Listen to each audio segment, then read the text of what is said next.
is anxiously awaiting a new deal, as is his quarterback Dak Prescott. NFL Network's Jane Slater reporting Prescott turned down a deal worth $30 million per year and is instead looking for a contract worth $40 million per year. If he were to get the latter number, Prescott would be the highest paid quarterback in the league by about $5 million. Russell Wilson currently holds the top financial spot.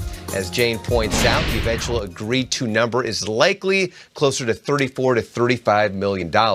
Keep in mind, since 2016, Prescott has the second most wins with 32. He definitely has way more wins than Jamil Showers as well. Very important part to mention. Very important component to the story. Yeah, Jamil Showers. Well said, the whole world is chiming in. Oh, look, former Cowboy wideout great Des Bryant saying, "Pay Dak is $40 million, don't at me." Yeah. I'm pretty sure he got a couple asks from that. No one wants to be added more than someone says, "Don't at me." Aikman says, as the great Bob Dylan once wrote, "The times they are a-changin'." Aikman with the lyrics. Yeah. And let's do one more here. Dwayne Haskins saying, "Sheesh." Okay, Rook. How should thinking about the future of this division feel about this news, and if Dak actually got $40 million a year? I saw Bob Dylan a few years ago. Those times have changed a lot. Yeah. Not a great show. How does it feel?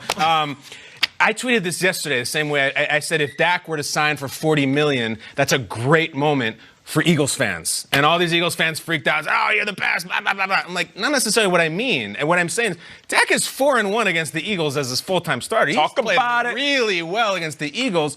The reason I said Eagles fans should celebrate is the second he were to sign for $40 million, Cowboys start disappearing like Avengers. They just float off into the ether, and there goes Jalen Smith, and there goes this guy and this guy who they can't afford anymore, which I think we'll circle back to on this show. The crux of this conversation for me is, Dak wants all the money in the world, that's fine. Just bear in mind what you're doing to your roster moving forward for the rest of your career if you take all that money. That's my point. I go back to a couple months ago when we were talking $30 million, and that was a real debate. So when I saw $40 million, I said, okay. And I've said it earlier in the show, nothing against Dak Prescott. Nice player and a great leader in that locker room. He's not a $40 million quarterback. There are a couple of those guys, and I don't see Dak Prescott. There might only be one. There might only be a... You said Mahomes and Luck. I said Mahomes and Luck are ascending, but but Dak ain't that guy. The division should speak in the words of Jamie Kennedy in Malibu's Most Wanted. Jamie Kennedy. Don't hate, congratulate. Love it, Nate. Because, listen, since 2016, he's 13-5 against his division. So what does that say? That means everybody within that division understands just how good Dak Prescott is.